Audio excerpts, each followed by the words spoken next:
بسم الله الرحمن الرحيم. الحمد لله والصلاة والسلام على رسول الله. نبدأ اليوم الدرس السابع وهو عن أسماء الأهل والأقارب باللغة السندية. قبل ما نبدأ الدرس أتمنى اللي لسه ما اشترك في القناة إنه يشترك في القناة ويعمل لايك ويفعل زر الجرس وكمان شير وكومنت عشان يكون لنا تحفيز، وإن شاء الله نجتهد في الدروس القادمة. نبدأ بسم الله الدرس السابع وهو عن الأهل والأقارب زي ما قلنا باللغة السندية. أسماء الأهل والأقارب بداية هو كما هو المعروف عندنا، وأهم شيء في البيت هو بيو أو بابا. بيو بابا نقول للوالد أي الأب بيو بابا. ماء أما أمري. ماء أو أما أو أمري نقول للوالدة أي الأم. بطر نقول للابن. ذيء نقول للبنت. باء بمعنى الأخ. بهايتريو بمعنى ابن الأخ يا ولد أخويا. بايتري بمعنى بنت الأخ، بنت أخوك تقول لها بايتري. بين بمعنى الأخت، كل واحد يحب أخته وأنا كمان أحب أخواتي. بانيجو أو بانج بمعنى ابن الأخت. ابن الأخت نقول له بانيجو أو بانج. بانيجي بمعنى بنت الأخت.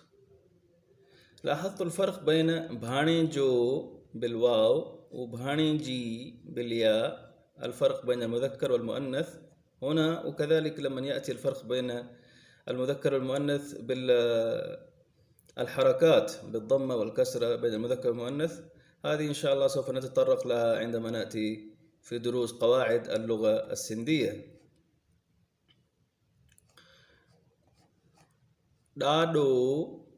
دادو بمعنى الجد أي أبو الأب.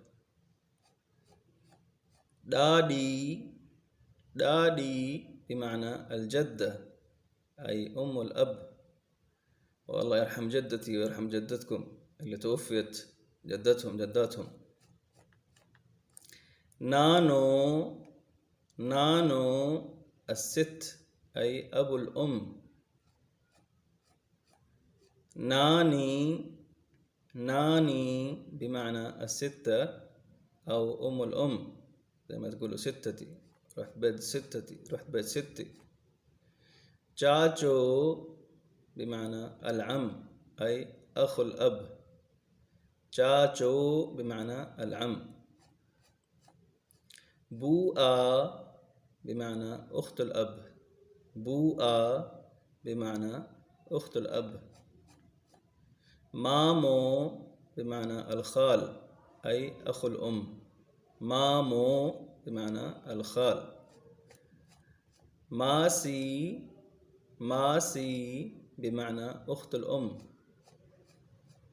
تشاتشي بمعنى العمة أي زوجة العم.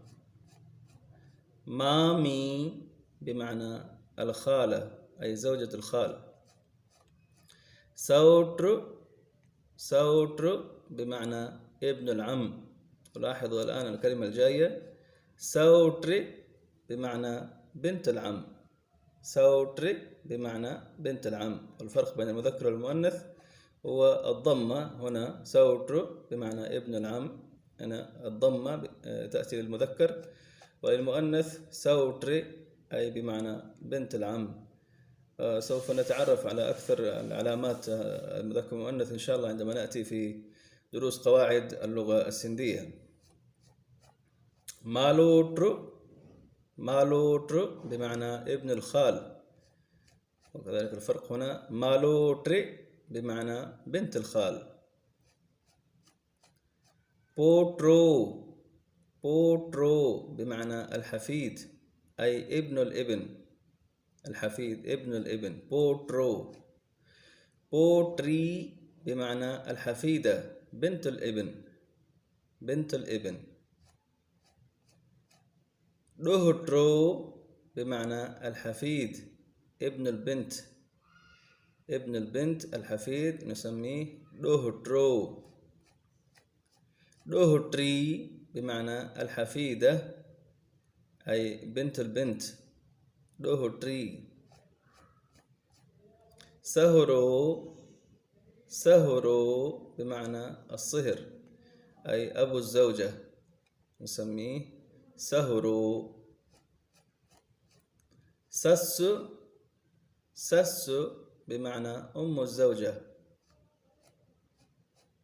سالو، سالو أي رحيم أي أخو الزوجة. سالي بمعنى رحيمة أخت الزوجة. ماساتو، ماساتو ابن أخت الأم، ابن أخت الأم ماساتو. ماساتي بنت أخت الأم، ماساتي بنت أخت الأم. मुड़ुस أو घरवारो أو वर्रो، मुड़ुस أو घरवारो أو वर्रो بمعنى الزوج. زال أو घरवारी أو विन्नी بمعنى الزوجة. زال أو घरवारी أو विन्नी بمعنى الزوجة. بارو بمعنى طفل، بارو بمعنى طفل نكرة أي طفل يعني أي طفل بارو. باردي بمعنى طفلة أي طفلة، باردي بمعنى طفلة مش معرفة. شوكرو بمعنى ولد، شوكرو بمعنى ولد أي ولد يعني نكرة برضو. شوكري بمعنى بنت، شوكري بمعنى بنت أي بنت يعني مش معرفة. جارا بمعنى توأم، جارا بمعنى توأم. جاترو بمعنى زوج البنت، جاترو بمعنى زوج البنت. نهى بمعنى زوجة الابن، نهى بمعنى زوجة الابن. कुटुंब أو घरानो أو family زي ما ينطق باللغة الإنجليزية أيضا. कुटुंब أو घरानो أو family بمعنى الأسرة، والله يحفظ لكل واحد أسرته. وهذه كانت بعض أسماء الأهل والأقارب باللغة السندية. أتمنى أن تكون عجبتكم، ونقول لكم مرة ثانية أنكم تعملوا لايك وتشتركوا في القناة وسبسكرايب يعني، وإيش كمان تفعلوا زر الجرس وشير. أتمنى إن شاء الله تعجبكم الحلقة هذه، وإن شاء الله نتقابل في الدروس القادمة. وإلى اللقاء، والسلام عليكم ورحمة الله وبركاته.